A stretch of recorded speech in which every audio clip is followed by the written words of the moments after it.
Hello guys, current affairs funda में आप सभी का स्वागत है। मैं हूं आपके साथ अभिषेक शर्मा और आज के इस वीडियो सेशन में हम 20 जुलाई तक के सभी इंपॉर्टेंट करंट अफेयर्स कवर करने वाले हैं।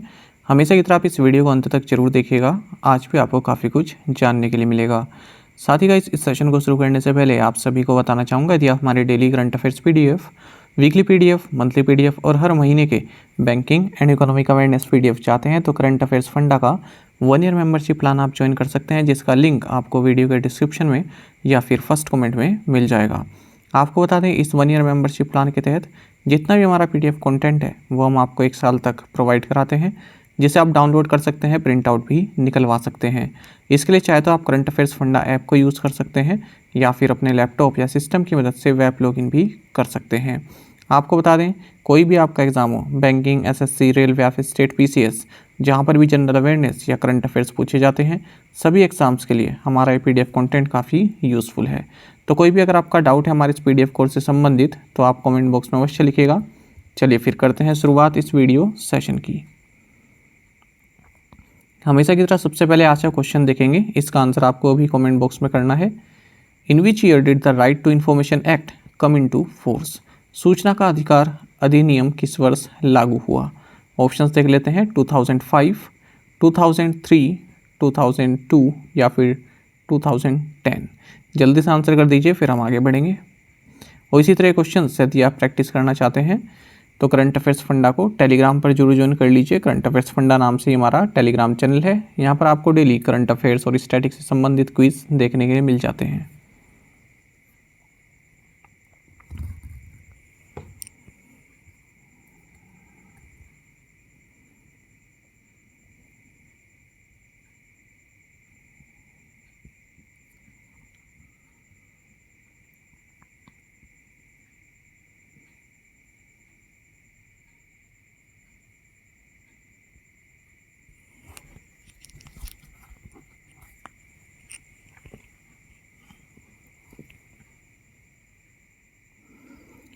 Which country's passport is the world's most powerful passport as per the Henley Passport Index? Henley Passport Index के अनुसार किस देश का पासपोर्ट दुनिया का सबसे पावरफुल पासपोर्ट है? ऑप्शंस आपके सामने हैं और सही आंसर ऑप्शन सी है, सिंगापुर। आप सभी जानते हैं कि हेनले पासपोर्ट इंडेक्स एक जारी किया जाता है और इसमें जिन कंट्रीज़ का पासपोर्ट होने पर सबसे ज़्यादा कंट्रीज़ में आप वीज़ा ऑन अराइवल या फिर वीज़ा फ्री ट्रैवल कर सकें, उस कंट्री को टॉप पर रखा जाता है। तो इस हेनले पासपोर्ट इंडेक्स में सिंगापुर टॉप पर है। इससे पहले जापान टॉप पर हुआ करता था, तो सिंगापुर ने जापान को पीछे छोड़कर टॉप पोजीशन हासिल कर ली है। अगर हम बात करें सिंगापुर पासपोर्ट की, तो जो भी ऐसे टूरिस्ट हैं जिनके पास सिंगापुर पासपोर्ट है, वे 192 कंट्रीज़ में वीज़ा फ्री एंट्री पा सकते हैं। आपको जानना चाहिए, जापानीज़ पासपोर्ट ये इस लिस्ट में तीसरे नंबर पर आ गया है। तीसरे नंबर पर और भी कंट्रीज़ हैं, जैसे Austria, Finland, France, Luxembourg, south Korea and Sweden. ये सभी कंट्रीज़ जो हैं तीसरे नंबर पर जो हैं, ये 189 कंट्रीज़ में जो है वीज़ा फ्री सुविधा देते हैं। इंडियन पासपोर्ट की अगर हम बात करें तो इंडियन पासपोर्ट होल्डर्स 57 कंट्रीज़ में वीज़ा फ्री एंट्री कर सकते हैं या फिर वीज़ा ऑन अराइवल की सुविधा प्राप्त कर सकते हैं। इस लिस्ट में भारत की रैंक 80th है, 80वीं रैंक है। टॉप 10 पावरफुल पासपोर्ट्स की अगर हम बात करते हैं तो पहले नंबर पर सिंगापुर, दूसरे पर जर्मनी, इटली एंड स्पेन है। तीसरे पर हम ऑलरेडी देख चुके हैं। चौथे पर Denmark, Ireland, Netherlands, United Kingdom है। फिफ्थ पर चेक Republic, Malta, New Zealand, Norway, Portugal and Switzerland है। सिक्स्थ पर ऑस्ट्रेलिया, हंगरी, पोलैंड है। सेवन्थ पर ग्रीस, कनाडा है। एट्थ पर लिथुआनिया और यूनाइटेड स्टेट्स हैं। नाइन्थ पर लातविया, स्लोवाकिया एंड स्लोवेनिया है। और वहीं 10वें नंबर पर आइसलैंड एंड एस्टोनिया है। Which Australian state has pulled out of hosting the Commonwealth Games 2026? किस ऑस्ट्रेलियाई राज्य ने राष्ट्रमंडल खेल 2026 की मेजबानी से नाम वापस ले लिया है? ऑप्शंस आपके सामने है और सही आंसर ऑप्शन ए है, विक्टोरिया। देखिए, ऑस्ट्रेलिया का जो स्टेट है विक्टोरिया स्टेट, ये 2026 कॉमनवेल्थ गेम्स को होस्ट नहीं करेगा।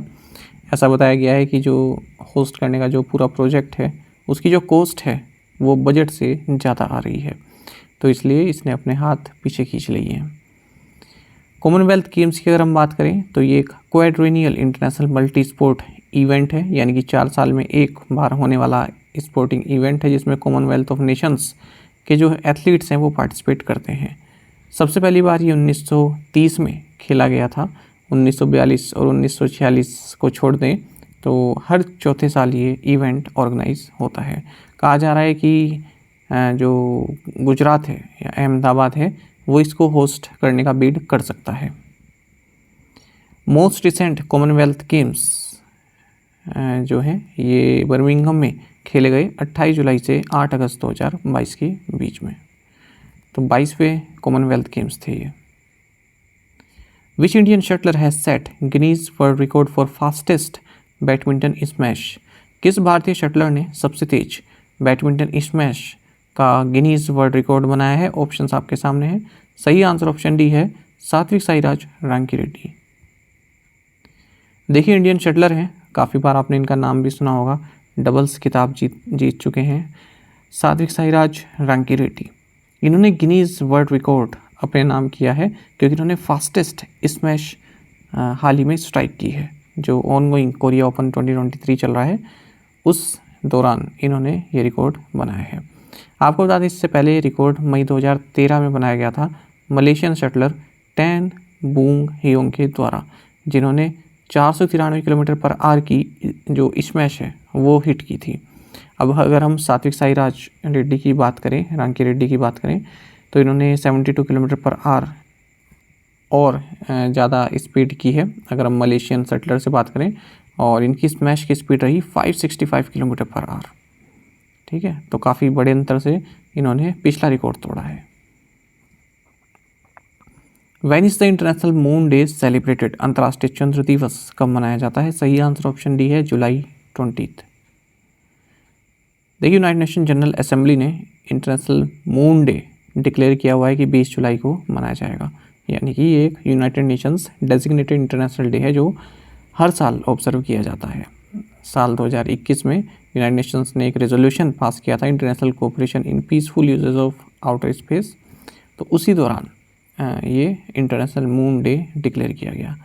आपको बता दें क्यों मनाया जाता है, क्योंकि जो अपोलो 11 लूनर मिशन है जिसके तहत पहली बार चंद्रमा पर ह्यूमन लैंडिंग की गई, उसकी एनिवर्सरी हम मनाते हैं 20 जुलाई को।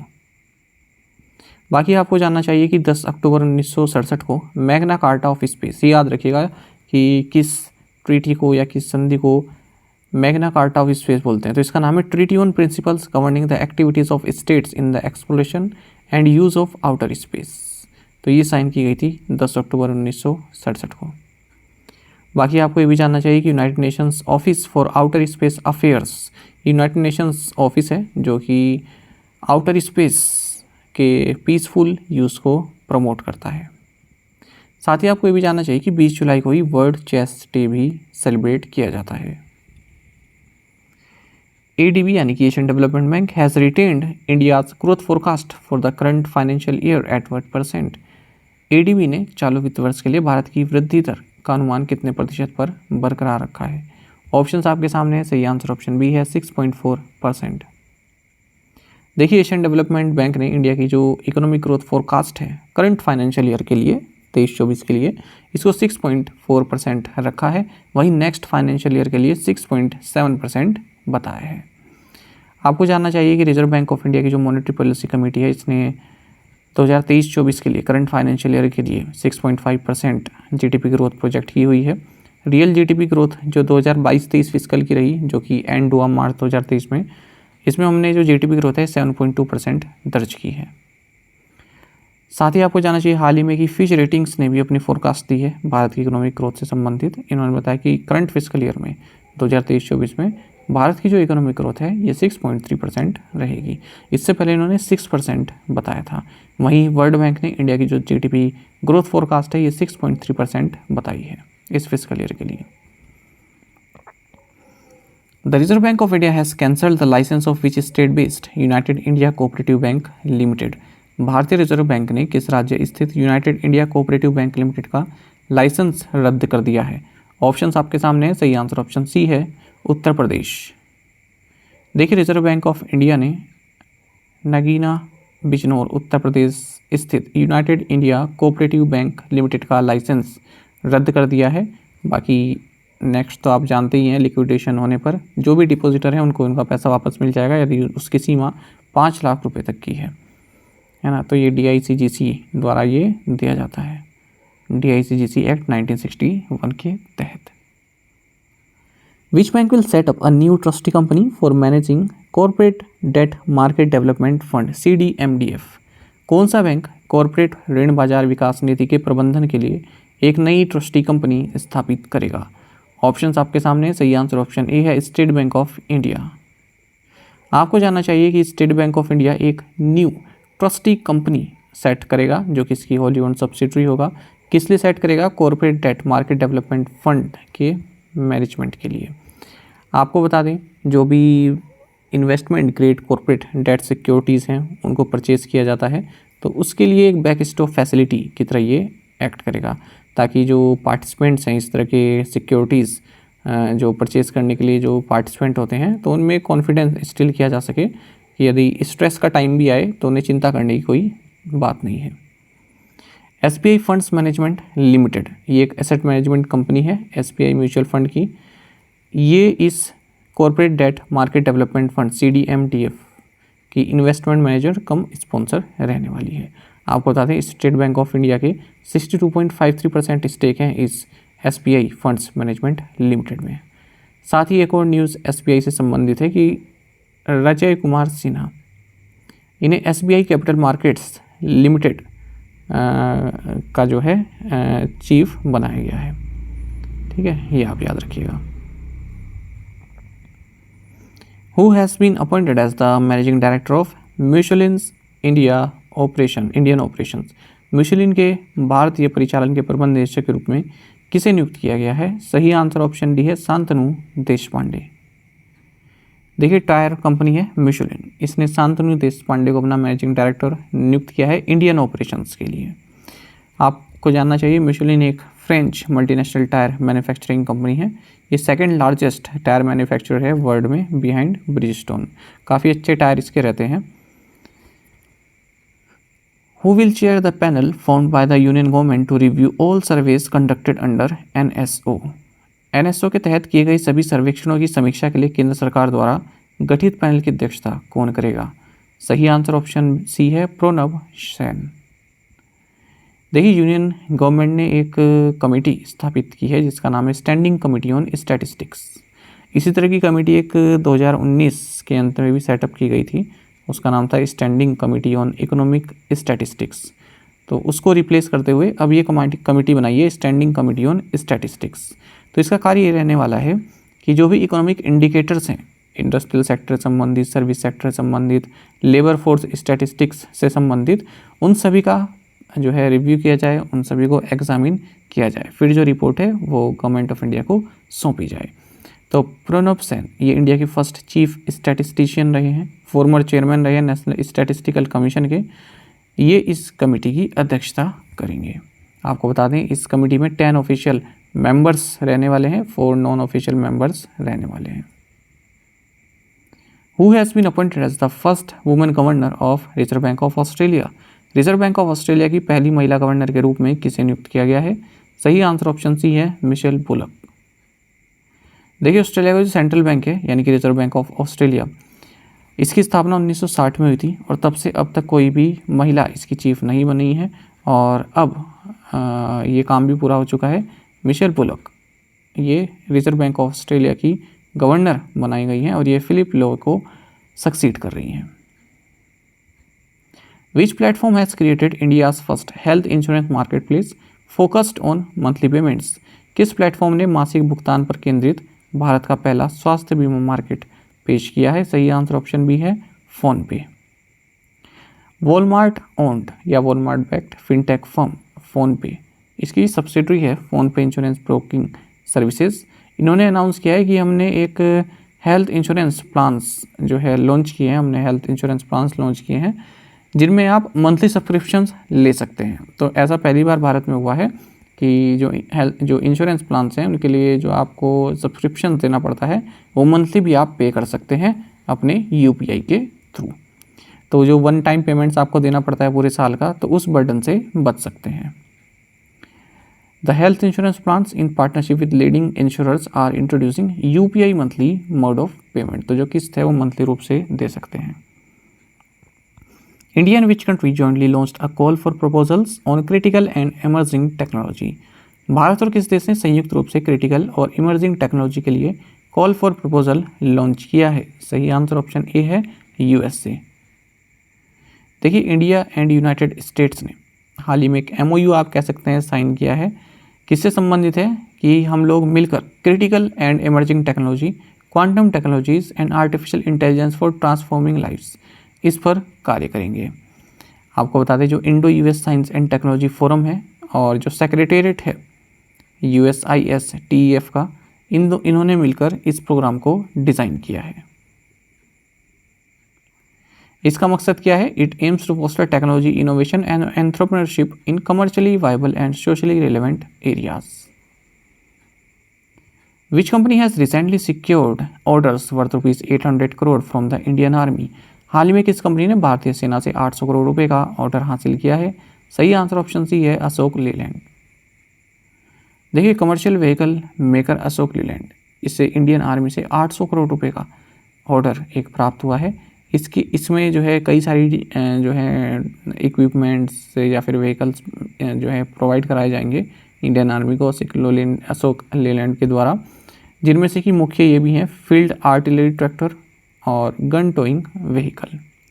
तो ये field artillery tractor 4x4 and gun towing vehicle 6x6, ये जो है स्पेशलाइज्ड व्हीकल्स हैं जो कि टोइंग के लिए काम होते हैं। जो लाइट एंड मीडियम गन्स होती हैं ना, उनको टो करने के लिए काम में लाए जाते हैं। Which company has launch the world's first generative AI tool for insurance. किस कंपनी ने बीमा के लिए दुनिया का पहला जनरेटिव AI टूल लॉन्च किया है? सही आंसर ऑप्शन सी है सिंप्लीफाई।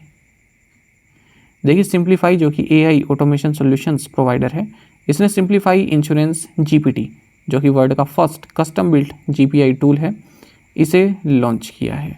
आपको बता दें, ये first custom built AI GPT tool है इंश्योरर्स के लिए, जो कि GPT like enhanced decision making provide कराता है ऑटोमेटेड क्लेम्स मैनेजमेंट के लिए। अब देखिए, जो ये सॉल्यूशन प्रोवाइड कराया ना, अब कोई बीमा कंपनी है वो इसका जो है चार्ज लेकर इसमें लॉगिन वगैरह कर सकती है, अपने ग्राहकों को सुविधा दे सकती है चैट GPT की तरह।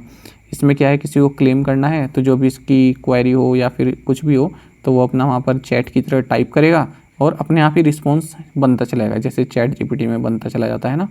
तो क्लेम से संबंधित कोई भी रिस्पॉन्स होगा वो अपने आप AI के थ्रू जनरेट होता चला जाएगा, और जब वो पूरा कंप्लीट हो जाएगा तो क्लेम अपना यहाँ पर सेटल कर सकते हैं।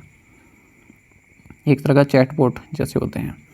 In which country international defence exhibition 2023 will be organised. अंतर्राष्ट्रीय रक्षा प्रदर्शनी 2023 किस देश में आयोजित होगी? सही answer option D South Korea है। देखिए, South Korea international defence exhibition को अक्टूबर के महीने में जो है ऑर्गेनाइज करेगा to showcase advance military hardware and technologies.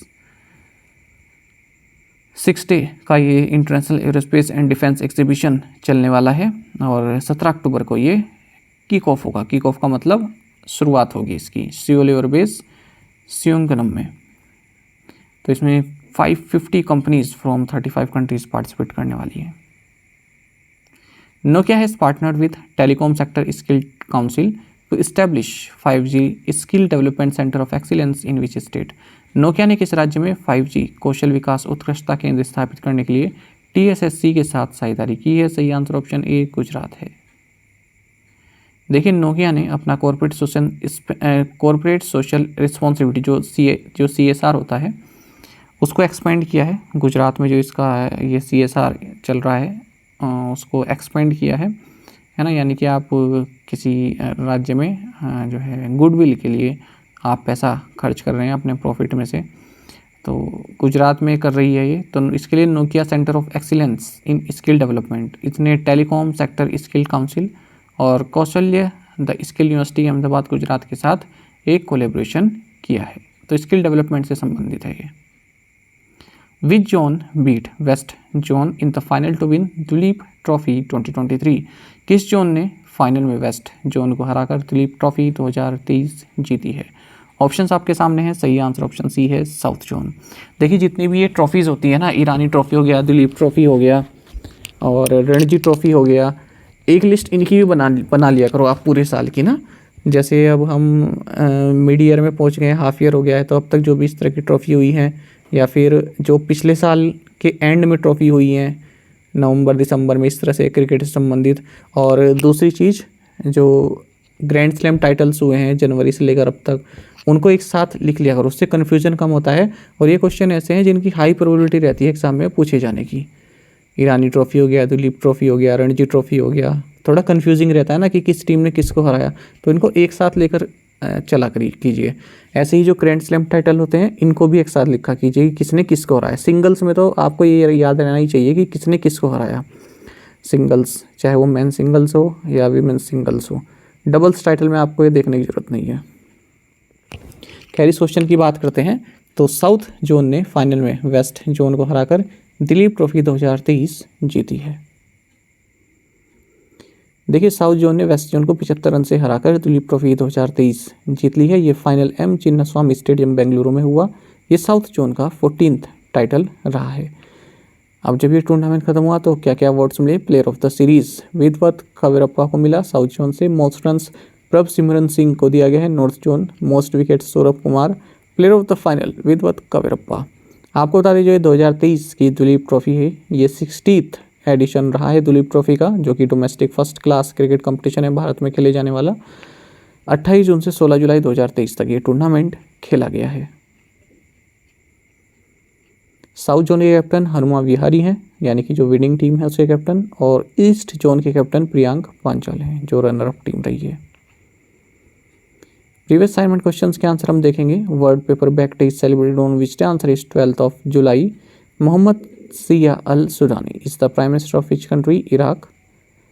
Justice Alexander Thomas took charge as the acting chief justice of which high court? Kerala.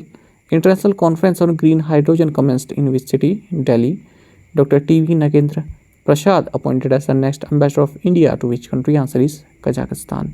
आप में से कई स्टूडेंट्स ने बिल्कुल सही आंसर किया है, इसी तरह से आप पार्टिसिपेट करते रहिए। चलिए आज के असाइनमेंट क्वेश्चंस देखेंगे। इन विच स्टेट और UT is the Dachigam national park located? Which country on July 17 handed over 105 antiquities to India following the agreement? The Naval Group is a major industrial group specializing in naval defense design from which country? Lucknow Super Giants have appointed which former Australian opener as its head coach, replacing Andy Flower? Government launches sale of subsidized chana dal under brand name at 60 rupees per kg to provide pulses at affordable rate to customers. क्या नाम है इस चना दाल का, ये बताना है आपको। सब्सिडाइज्ड चना दाल दे रही है सरकार, इसका नाम बताना है। तो इन पांचों क्वेश्चंस के आंसर आप कमेंट बॉक्स में दीजिएगा। यदि आपको एक क्वेश्चन का आंसर भी आता है तो भी आप हमें कमेंट बॉक्स में बता सकते हैं।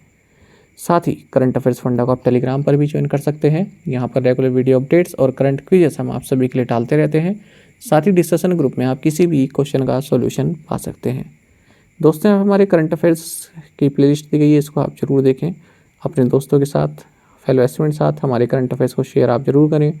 आज का ये सेशन आपको कैसा लगा आप कमेंट बॉक्स में अवश्य बताइएगा। Thank you guys.